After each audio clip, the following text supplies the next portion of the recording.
Okay, what's up, YouTube? This is your boy Cordero Berry, Cordero. But I wanted to give a little insight today. I wanted to talk to you about U.S. Express and the U.S. Express lease purchase. Um, I did the U.S. Express lease purchase. I'm not with them anymore, but I have a lot of people and friends calling me about the U.S. Express lease purchase because there are not a lot of videos, and it's fairly new. It's on under U.S. Express, that is. Maybe not through Tel because that's been there, but U.S. Express has started their own lease purchase program with the red trucks. So I'll give you a little insight. Okay. Now, over some time, if you do the numbers and stuff like that, if you really want to get into actually owner operating and stuff like that, you're going to look at the numbers. You're going to do some calculations. Um, from my calculations, I'm going to get straight to the point. I'm not going to keep it long. If you're looking to get a truck with US Express lease purchase, with the red trucks, the used red trucks, those are the trucks they took out of the fleet. You're looking at about 400,000 miles on them or something like that, with a little bit of warranty still left on them. Um, it's not a bad lease, kinda. On the OTR side, let's go to OTR side. Now, on the OTR side, if I can remember this right, anything over say 400 miles is like $1 per mile. Okay, that is not good. If you want to do any owner operating, you start thinking $1 on a mile just ain't gonna cut it. Let's just say that you're gonna make about 3,000 miles a week, maybe not quite 3,000, and you're gonna make let's say 2,800 miles for the week. You know what I mean? You ran a little bit, 2,800 miles. That's gonna pretty much bring you almost $2,800 on the dollar per mile. Now there's a little give and take in there because some miles come for the shorter runs and stuff like that, where the distances are shorter than 200 miles, and you get $2 a mile. But not likely. Not likely. A lot of the loads are going to be pushed right there beyond that 400-mile mark, right? Why pay you $2 a mile at 300 and something miles when we can pay you $1 a mile at 400 miles, right? So you gotta look at little things like that. Now, if you feel like doing it, that's $2,800. Okay, you got your $2,800. Now you gotta think about your truck payment. Yeah, your truck payment gonna run you probably about $600 and something dollars, right? Then you got all your fixed costs and stuff like that for things that do not change.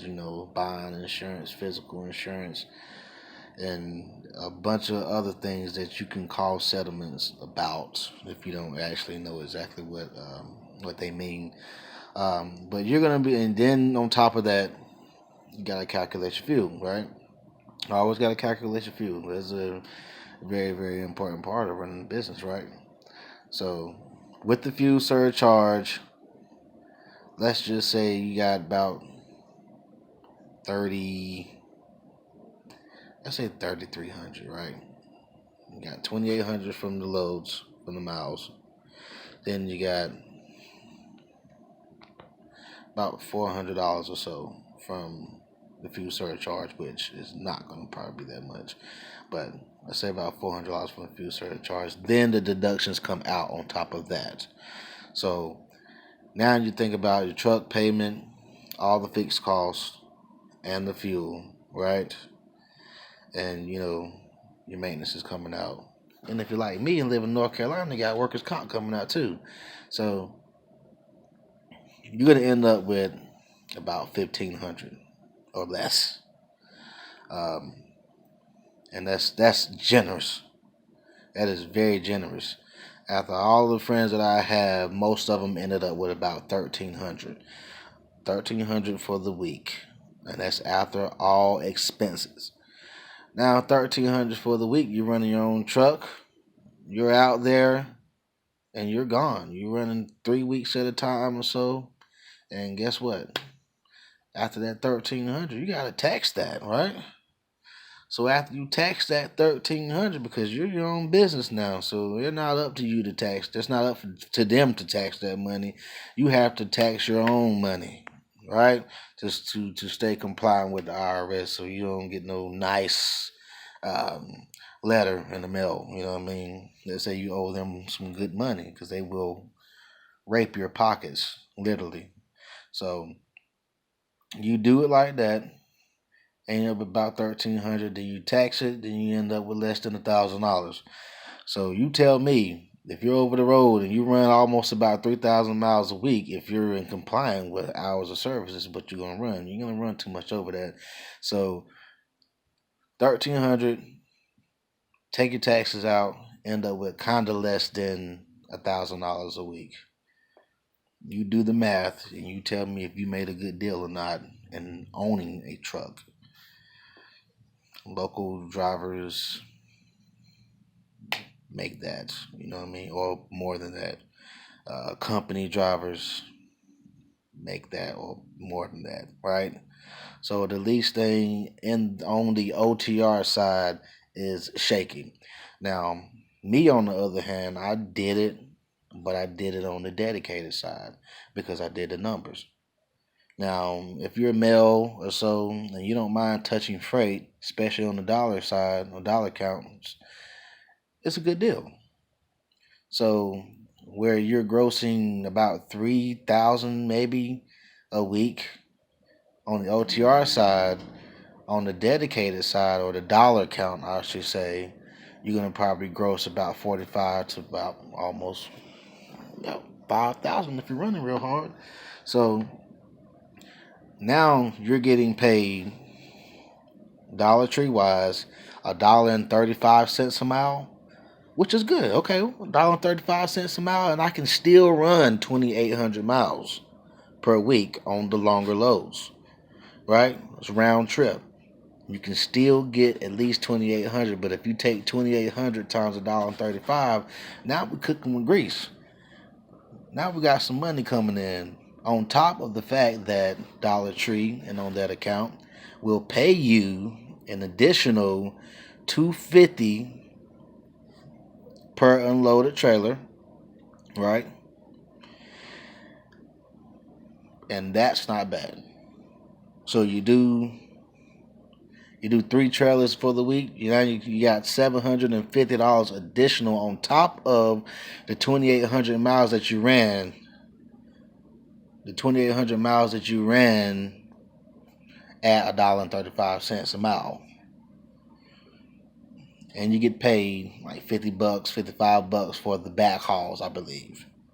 So where you're grossing 4,500, this time you take that 1,500 out of that 4,500 or so, and you're looking pretty decent. Or 5,000 if you gross 5,000 on the head. What you got, 3,500, and it works out. So I'm sorry about that. Had to pause for a little second and get my food because I ordered some food and I'm hungry. By the way, some good spaghetti. But yeah, so where you're grossing about 5,000 or so, you know what I mean, and that's generous. That's if you really running on that Dollar Tree account. It's kind of similar to the Dollar General account as well. Not as much, but it still will work with the lease. Now, if you're on the Dollar General or Dollar Tree and you do the lease purchase, you can make decent money. I average, and this is me speaking, I really don't know how to really do screenshots and put it on the screen like that because I'm just on my phone, but I average around about 2,000 a week. That is 2,000 after expenses, after fuel, after fixed costs, after truck payment, everything. Now you set up your if you're a business. Now, if you get yourself incorporated and stuff like that, like you're supposed to, right? And let's say you have only one employee, yourself, right? Great. And you tax that. Let's say I want to tax 1,000 of it, So that's what we're going to do. We're going to tax 1,000 out of that 2,000, right? Hint. And then after we tax 1,000 out of that 2,000, now we got another $1,000 left, right? So what we want to do with that money? We want that money, right? What we're going to do is we're going to take some of that money. We're going to put some of that money back because we are running a business, and the rest of it we're going to put in our pockets along with the rest that has been taxed, right? So now, say you got yourself about, $1,400 maybe, in pocket. Plus you got money put aside. That's not even including the fact that U.S. Xpress is already taking out 9 cents per mile for your maintenance account. So if you don't want to add any additional to any other account because you already got that maintenance account, then okay, you're just going to tax that $1,000 and the other 1,000 you're going to bring in your pocket, but we're going to write it off in expenses, right? So now you're making good money on that dedicated account. You're going to run, you're going to be out there, you're going to come home, reset, and get back out there and run. And that's how you do it. Now, me, I know everybody's like, well, why are you not with him no more? Well, Cord did it for a while, and be honest with you, it's a good deal, but for a family man like myself, it does require some being out there. So it requires you to be gone. And yeah, you can get in the house and stuff like that, but it gets very, very tiresome. Very, very tiresome. So I started, I decided to do something that's a little bit more home friendly for me, that will still compensate my pocket and make sure that I'm good and my family's straight. But I'm not dishing U.S. Xpress in any way because U.S. Xpress is a great company. Um, Company drivers as well. I mean, the lease part is, it's still got kinks and stuff in it, but for the most part, it is a great lease on the dedicated side. Remember that, great lease for a dedicated, not for OTR, if you don't want to go in the hole. Now, let's go to TEL, right? TEL. Those are the white trucks. Those are the good old nice Volvos out there, 2018, 19 VNL 860s, fully loaded with the all inconclusive, everything, right? Well, those bad boys out there, they are nice trucks, don't get me wrong. And if you don't think about it twice, you end up in one and in a mess. But those are great trucks. Now, where U.S. Xpress through the company side or through U.S. Xpress, put it like that, and the red trucks. When I say U.S. Xpress, I mean the red trucks. You're talking, okay, walk away lease. Cool, you know what I'm saying? There will be fixed costs when you turn that truck back in due to the fact that it has to be, get inspected again, BPM and stuff like that. Just the normal, right? So you're going to look for some monies coming out of your last settlement for turning that truck in. And by God, please turn the truck back into the terminal. To that terminal. Or an improved terminal 9 times out of 10. If it's coming from Tunnel Hill, take it all the way back to Tunnel Hill. Or they will charge you $2,500 for a recovery fee. And I mean $2,500 they will hit you at. And you will pay it one way or another. So do that. Now, like I said, the tail trucks. Let's get on this tail right quick. Tail trucks goes through tail. That means you break down, you go through tail. That means payment-wise and stuff like that, it's handled through your settlements and stuff like that, but you're financing through tail. And they're giving you a brand new 2019 with zero money down, so you know what the deal is. You're going to pay about $800, $900 a month for that. A week for that truck, right? Probably at the end of the lease, which is 5 years or so, maybe even better. 4 years, where the lease I think is written up for 4 years. There's a balloon payment of like $48,000 or something like that. So you got $48,000 you saved up. Oh, by all means, go ahead and pay it off outright. You own the truck. But if you don't have $48,000, you're talking about refinancing it again for another year or two or whatever they allow you to do. Now, like I said, now that truck comes with a full warranty because it's a brand new truck. Nobody's really driven or nothing, so you're good.